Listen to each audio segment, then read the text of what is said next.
Jersey City, New Jersey. Reuters The international team need an inspirational leader in the mold of Seve-style to guide them to victory over the all-powerful United States in the President's Cup. Assistant captain Geoff Ogilvy and former PGA Tour winner Brandel Chamblee agree.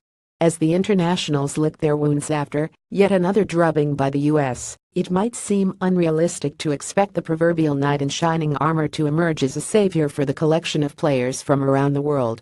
But few thought until the late great Ballesteros emerged in the 1970s that Europe could beat the U.S. in the biennial Ryder Cup. The U.S. had their way with Europe for 50 years. Former U.S. Open champion Ogilvy, who assisted international captain Nick Price at Liberty National, told reporters on Sunday after the U.S. had beaten the international team 1911.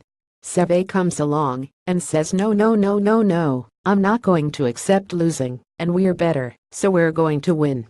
They work out how to win, and the U.S. is lost, and they can't win.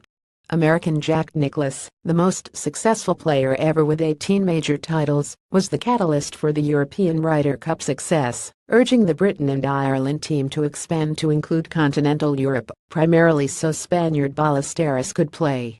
It took 3 more losses, but Europe became competitive and then, in 1985, won for the first time in 28 years. They have lost at home only once since. Europe needed a Seve to turn it around, and in the US along came our Seve, or at least a group of Seves in Patrick Reed, Jordan Spieth and Justin Thomas. Chamblee, now a Golf Channel analyst, told Reuters. We found that youthful exuberance. Reed, Spieth, Thomas, all these young players grew up watching the US get their hats handed to them, and they took it personally. We're seeing the results of 20 years of frustration run wild, and the international team is the victim. Losing team, but, Chamblee added, the internationals one day will find their leader, even if it is not anyone who played in the losing team at Liberty National. In a few years there's going to be a new star we haven't heard of yet, and maybe he's going to say, not on my watch. Ogilvy, meanwhile, thinks the international team is serving as a useful tune-up for the Americans between Ryder Cups. Now the US is a really good team, and they've got better now at doing what Europe does, and we've paid the price, Ogilvy said. The good news for the internationals is that the next President's Cup in 2019 will be played at Royal Melbourne in Australia. Even though the internationals have lost 3 of the 5 times the event has been held outside the US, they have been way more competitive, almost even in total points.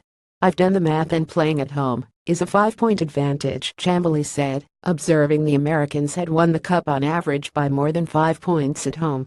On NONU.SOIL, by contrast, the Americans have won a total of 82.5 points compared to 81.5 by the internationals.